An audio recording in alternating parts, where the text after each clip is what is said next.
California-based Cinema Architecture completed the design of Odette Estate Winery, a modern structure aimed at mirroring the refinement of the wines produced in the famous Napa Valley.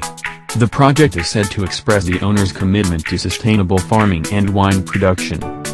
Defined by organic shapes throughout, the structure blends in with the landscape. Nestled in the valley's eastern hills, the building's living roof appears to have been pushed up from the earth, the architect said.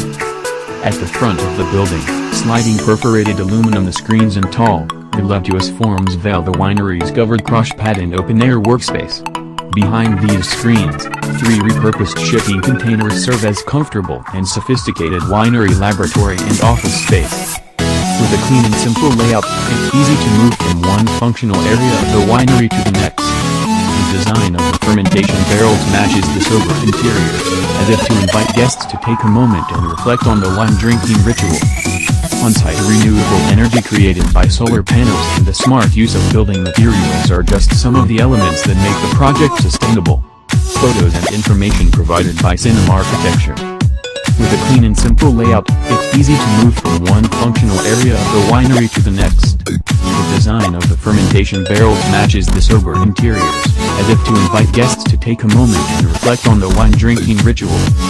On-site renewable energy created by solar panels and the smart use of building materials are just some of the elements that make the project sustainable.